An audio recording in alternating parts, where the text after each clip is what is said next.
si Donna. Sa di pa nakusugdan sa pagsaysay kining akong kaagi, palihog sa pagtugtog sa awit nga naguluhan. Pagsubok. Sa tong outing? Andam na ma. Andam na ko! Sige, dali na. Kaya nagpaabot na si Papa ninyo sa sakyanan.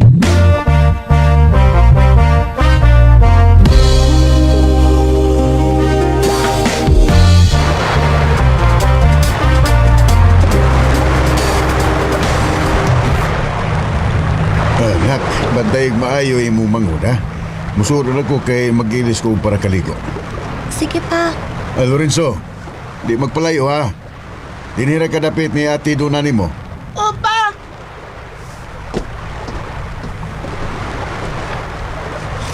Di ba ka malikot eh? Unya na uy. O, tiyo! Managay ko mo patluton na! Be ko na be, sige ko na be. Donna, patayisan yung barbecue kay mag-CR ko. Pagdali. Dong, hawa sa diha dong be, kay mo atos ako sa atong cottage. Nga, ganaan ba ko maligo? Biyay lang kati! Di man ko magpalayo! Bantay ka ha, paliko na ti kadayo na, human og CR ni mama.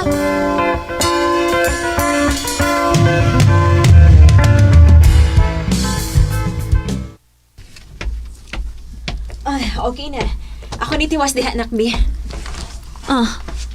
Ay man imong manghod. Naligo pa sa dagat ma. Ha? Imong gibiyaan nga siyarang usa? Oh, Ate! Imo tong anak ang lumos! Unsa? Kinuha ko! Lorenzo!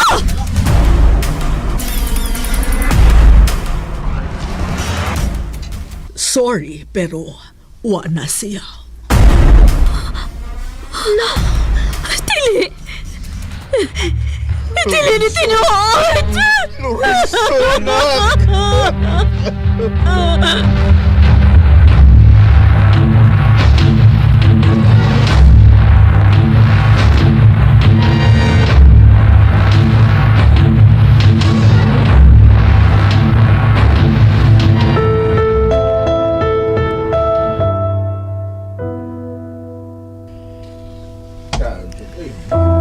ma, inom sa og tubig o.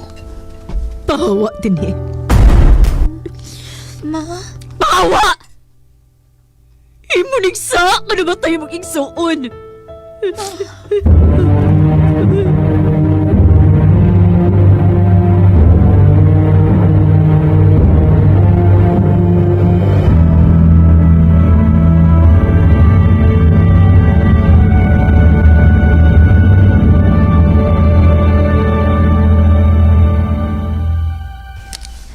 nalubong na si Dodong Lorenzo. Mingaw na kaayo ang bay. Ang hilak na lang ni mama mo ay pirmi na kong madungog. Ug si papa, pirming wa din ni kinagsikik inom. Nakasabot man ko nga naa sila sa kaguol kay wa nang akong manghod. Pero naa pa man ko.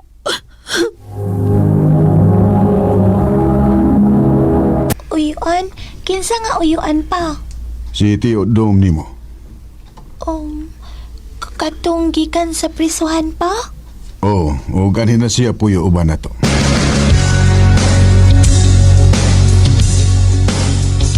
Gipunan lagid nimo ang lapad sa kong o. Ay nag-usab na lagi na siya, no? Sa kabat. Nag-away na si papa o si mama. Makasabot ka po nag-chance ang tao po nga maragawa yun makauyon si mama ni mo nga ni ako da, day. Tiyo, Ikaw day doon na. Okay ra ba nimo nga ni ako?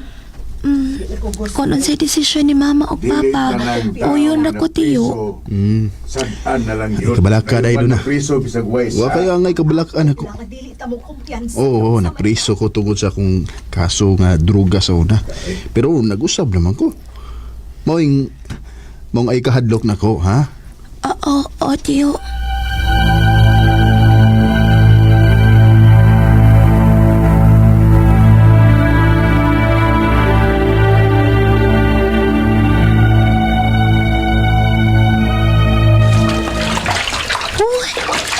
Sa tubig. Hay naman to sa... Mata!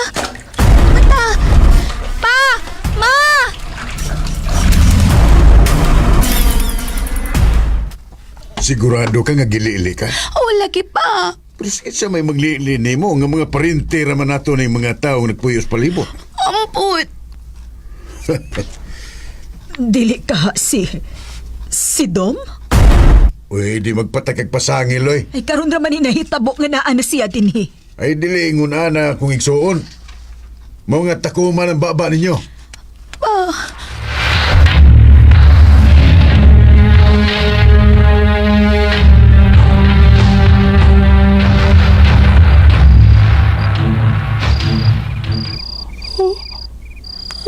Ay, tukaan na, uy.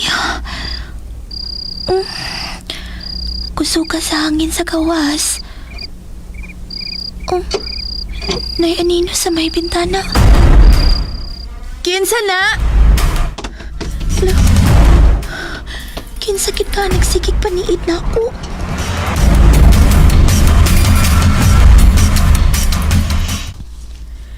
Wa na ko makauyon ani. O sa pambigi paabot nimo. Nga mahilabtan ang imong anak sa imong igsuon. Ay, wala gitay ebidensya. Ganang sige mag yung kagpamasangil ni Dom. Panatlok na ko pa. Sa musugot kag sa dili, ipapriso ko ng imong igsuon. Oh, si Teodom, nidagan. Oh, kuk na! Pagdali!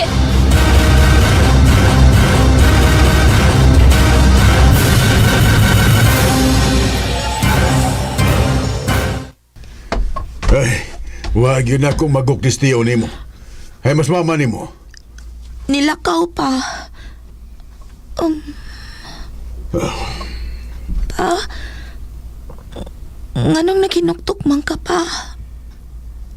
Ay, nagtandaan lang ko sa may bintana. Anong wag ka makaklaro sa nilili ni mo? Kapiin na baya to pa. Ug anino ra to akong nakita. Wag giday ka makaila sa nino. Wa pa, uy. Pero naibaw ko nga lalaki to. Amahan ko ni mo, pero wag yung ka makailan ako. Ha? Unsay? Ayaw ko ingna nga. O, doon na. Ako mo nagsigig panglili ni mo. Ayaw pa!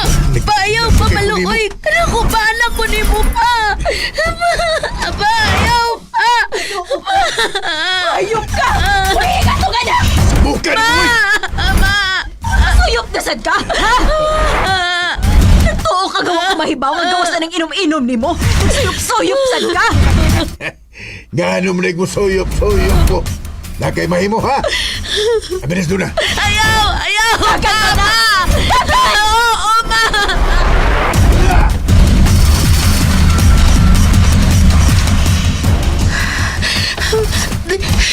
Layo na ko sa bahay. Sa makupadong, ani. Ay, magsama. Dom. Oh, ako na. Dali. Mangitap na kataguan.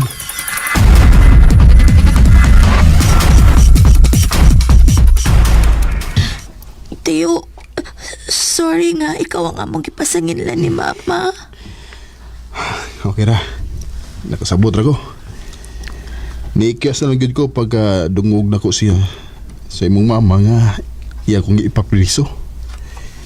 Di ko gusto magbayad sa nga wala ko buhatan eh. Teo, Giingnan bitaw tika nga nag-usab na ko doon na. kanyaon saon man ni nato, Teo. Magpalayo tayo ning dapita. O di na ta magpakita og balik sa imong mga ginikanan. Teo, Ay kabala ka. Ako'y bahala nimo. Di ko musugot nga na imong pasakit nimo doon na. more power, Araman. Hi guys, tamingaw guys, patay halin. Kung saan ang daan papasok sa back Mga office mani. at sa RTU. Makikita mo na may imprenta sa pader ng iba't ibang pangalan ng store ng tila mga nauna ng tindahan dito bago pa ito maging grocery store ngayon. May mga bakas pa nga ng sunog sa itaas na bahagi ng pader ng RTU. Mukhang nasunog pa ito dati. Malawak ang RTU parking at ang waiting area para sa mga tracking na nagde-deliver. Parang may kalahating ektarya din ang lawak nito. Sa gilid, nandoon yung locker. Bukod ang babae at sa lalaki, may kanya-kanyang CR din. Maaliwalas naman yung lugar. Ang kaso lamang, may bahagi sa RTO parking lot na magamo at mapuno pa rin. Halatang hindi na maintain ng management. Wala namang kaso sa akin yon. Ang medyo nakakaintriga lang ay yung bigat sa loob ng locker. Wala naman akong nakikitang kakaiba o kung ano. Basta mabigat lang siya sa pakiramdam. Pag pumasok ka sa RTO, nasa bukana ang frisking area. At kapag luminga ka sa paligid, nandoon ang malawak na warehouse ng store. Categorized na ang items. Maganda, maayos, malawak. Pero dim ang paligid, kahit nga nakabukas pa yung mga ilaw. Wala kang makikitang kakaiba, pero may hindi pangkaraniwang pakiramdam doon. Sa kanang bahagi, may mahabang rampa paakyat sa second floor ng warehouse na kasing lawak din ng nasa RDU. Maliwanag, pero mas kulob, mas tahimik. Sa gitna, may 3 likong rampa papasok naman sa selling area. Ang selling area ay doble ang lawak ng warehouse sa RDU. Sa bawat sulok at dingding ng 3 lugar na yan ng store, ay iisa lang ang mapupuna mo. Talagang nasunog ang dating store na nakatayo dito. Sabi ng mga katrabaho kong matagal na dito, may 15 years na daw na nakatayo ang store na to. So matagal na. Isipin mo pa kung gaano katagal nang nag-ooperate ang dating store na naunang nakatayo dito. Ngayon na nailarawan ko na ang store namin, ito na ang nangyari sa loob ng mahigit 1 linggo kong pagtatrabaho dito. Third day ko sa trabaho. Medyo na-late ako nun. Huwebes Santo. Pagpasok ko ng parking lot ng RDU, wala nang empleyado doon. Tanging gwardiya na tanaw mula sa mismong RDU ang makikita. Pagdating ko, nagayos muna ako ng konti sa locker. Sabay pasok na. Hindi pa man ako nakakapag-punch in sa G7 o sa biometric scanner, may huminga na sa batok ko. Kaya naman napalingon ako. May tao, pero yung gwardiya lang at malayo ito mula sa akin. Nasa post niya ito malayo sa G7. May isa ring clerk doon na nag-i-scan ng mga delivery goods na halos 2 di pa naman ang layo mula sa akin. Hindi ko yun pinansin, pero alisto na ako syempre. Alam ko na agad kung ano yun. Nagsalita mula sa likod ang isang babae. Nang lingunin ko, isang merchandiser din. Nasa edad 30 na ata. Sa pagkakarinig ko, bago lang din siya doon. Sabi niya, narinig mo din no? Marahan lang akong tumango nun bilang tugon sa sinabi niya. Tapos ay umakyat na ako pataas sa bodega 2. Nasa lubong ko yung partner ko na pangalanan na lang nating Nico. Nakiusap siya sa akin kung pwede ko siyang tulungan na mag-withdraw ng items naming palaman. Siyempre umuo naman ako. Tapos nagpunta na kami sa bodega ng mga palaman namin. Siya ang kumukuha ng stock. Ako naman ang nagkakamada sa flat part. Habang nag-withdraw kami ng items, napalingon kami sa likod. Kasi biglang nagpagsakan yung mga stock ng chicherya na maayos namang nakakamada sa deck. Siyempre nagulat kaming dalawa nun at nagkatinginan. Ako, patay mali siya lang. Pero yung partner ko, nagpunta pa sa likod ng deck na yon para tignan kung bakit nahulog yung mga stocks. At habang nandoon siya, narinig ko ulit yung hininga sa mismong kaliwang tenga ko. Napalingon ako sa kaliwa.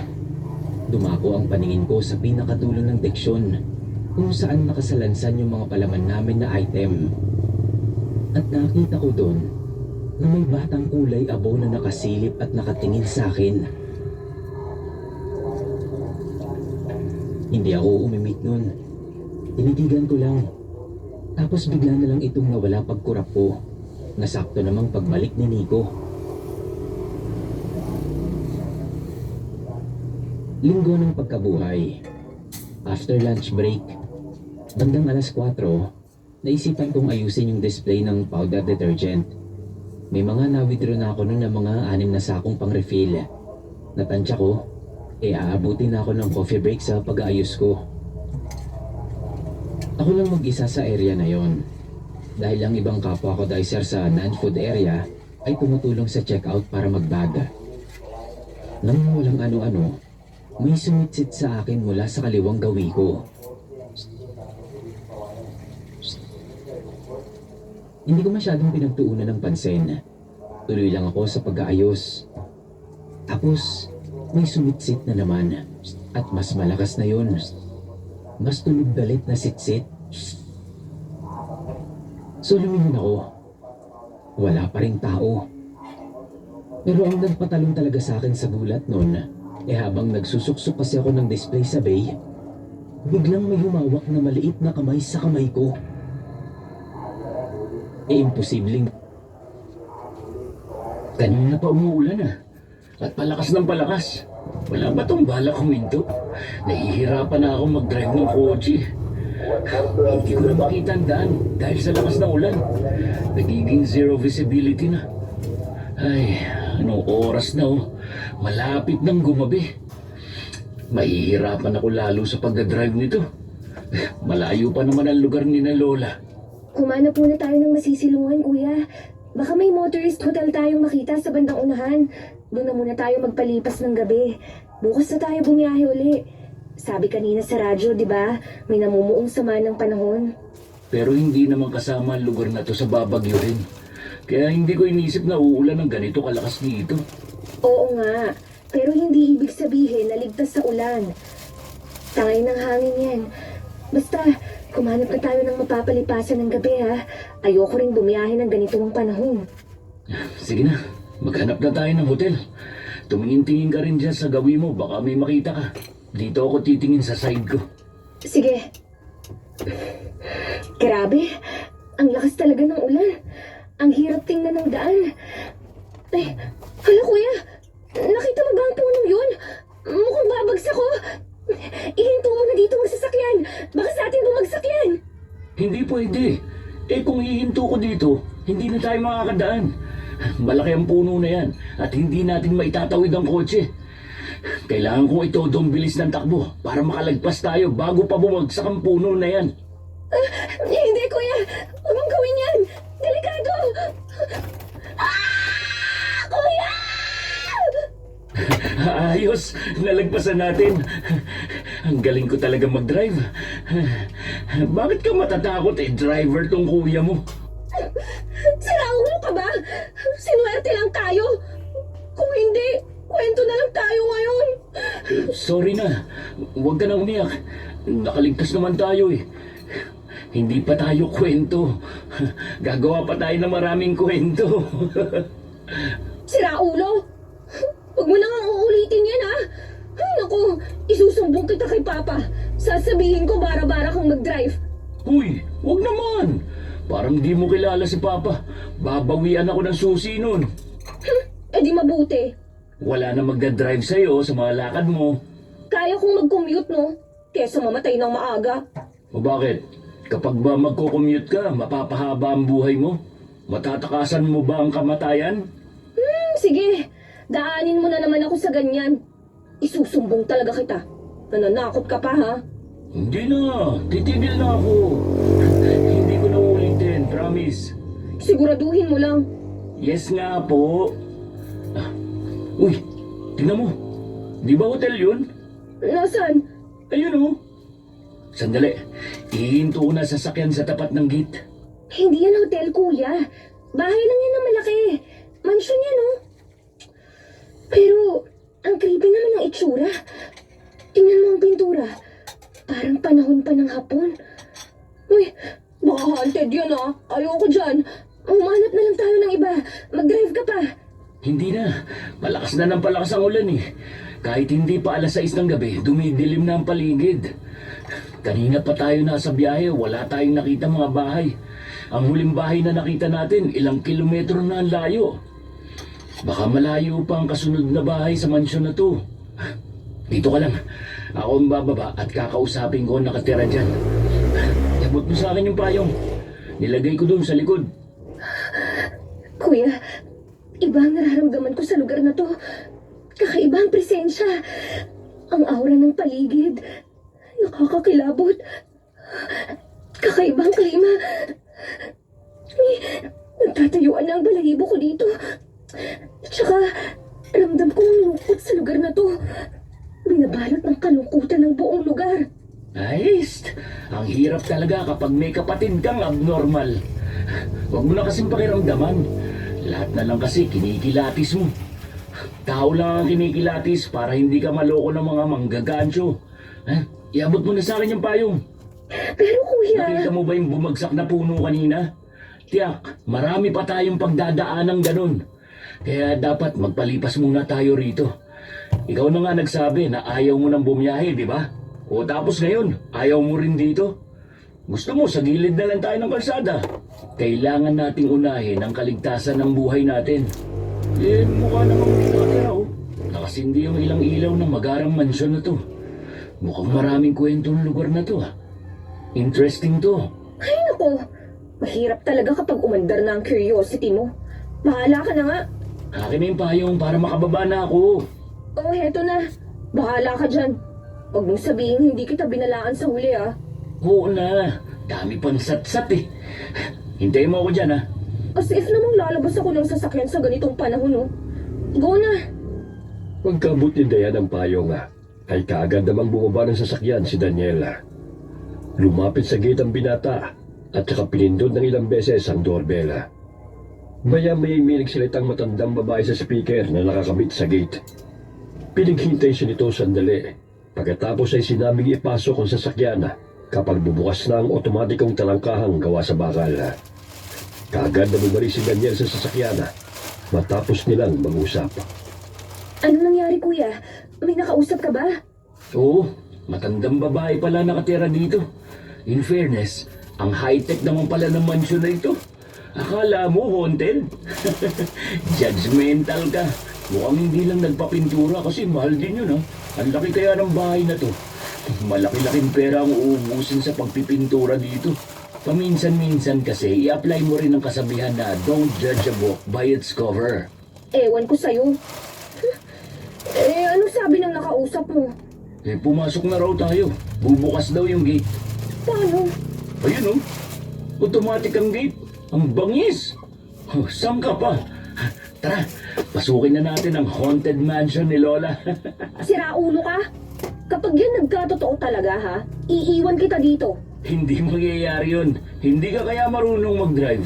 Ay, sandali. Nakikita ko na yung matandang babae. Ayun siya, oh. Kumakaway. Mukhang dito niya ipapagarahin sa sasakyan natin. Ihinto ko na dito. Tapos lapitan natin siya.